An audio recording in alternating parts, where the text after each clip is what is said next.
முதல் வாசகம். எங்கள் கைவினைப் பொருட்களை நோக்கி எங்கள் கடவுளே என்று இனி சொல்ல மாட்டோம். இறைவாக்கினர் ஓசையா நூலிலிருந்து வாசகம். அதிகாரம் 14, இறைவசனங்கள் 1 முதல் 9.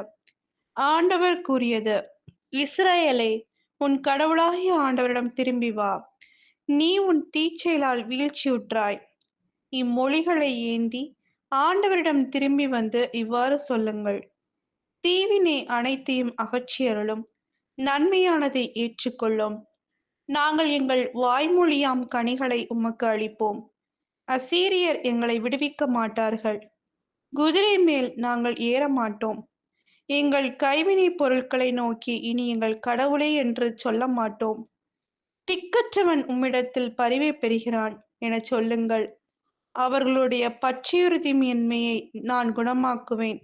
அவர்கள் மேல் உளமாற அன்பு கூர்வேன். அவர்கள் மேலிருந்த என் சினம் தணிந்து விட்டது. நான் இஸ்ரவேலுக்கு பனி போல் இருப்பேன். அவன் லீலி போல் மலருவான்.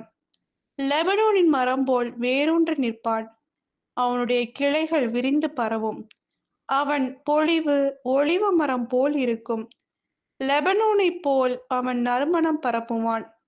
அவர்கள் திரும்பி வந்து என் நிழலில் குடியிருப்பார்கள். கோதுமை போல் தழைத்தோங்குவார்கள். திராட்சை கொடி போல் செழிப்படைவார்கள். லெபனோனின் திராட்சை ரசம் போல் அவர்களது புகழ் விளங்கும். இனிமேல் எப்பிராயீமுக்கு சிலைகள் எதற்கு? நானே அவனுக்கு செவிசாய்த்து அவன் மேல் அக்கறை கொண்டுள்ளேன். நான் பசுமையான தேவதாரு மரம் போன்றவன். உன் கனி எல்லாம் என்னிடமிருந்தே வரும். ஞானம் நிறைந்தவன் எவனோ அவன் இவற்றை உணர்ந்து கொள்ளட்டும். பகுத்தறிவு உள்ளவன் எவனோ அவன் இவற்றை அறிந்து கொள்ளட்டும். ஆண்டவரின் நெறிகள் நேர்மையானவை. நேர்மையானவர்கள் அவற்றை பின்பற்றி நடக்கிறார்கள். மீறுகிறவர் அவற்றில் இடறி விழுகின்றார்கள். இது ஆண்டவரின் அருள்வாக்கு. இறைவா, உமக்கு நன்றி. நற்செய்தி வாசகம். நம் ஆண்டவராகிய கடவுள் ஒருவரே ஆண்டவர். அவரிடம் அன்பு கூர்வாயாக. மார்க் எழுதிய தூய நற்செய்தியிலிருந்து வாசகம். அதிகாரம் 12, இறைவசனங்கள் 28 முதல் 34. அக்காலத்தில் மறைநூல் அறிஞருள் ஒருவர் இயேசுவை அணுகி வந்து, அனைத்திலும் முதன்மையான கட்டளை எது என்று கேட்டார்.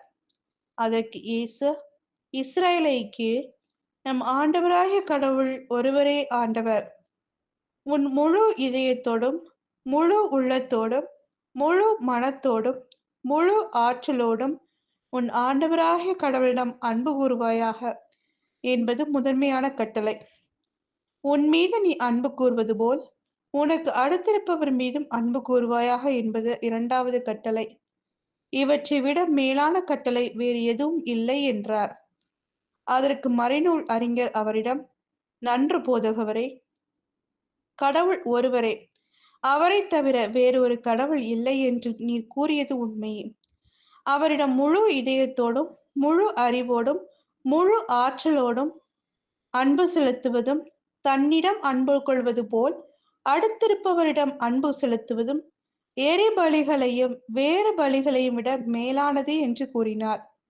அவர் அறிவுத்திறனோடு பதிலளித்ததைக் கண்ட இயேசு அவரிடம், நீர் இறையாட்சியினின்று தொலையில் இல்லை என்றார். அதன் பின் எவரும் அவரிடம் எதையும் கேட்க துணியவில்லை. இது கிறிஸ்துவின் நற்செய்தி. கிறிஸ்துவே உமக்கு புகழ்.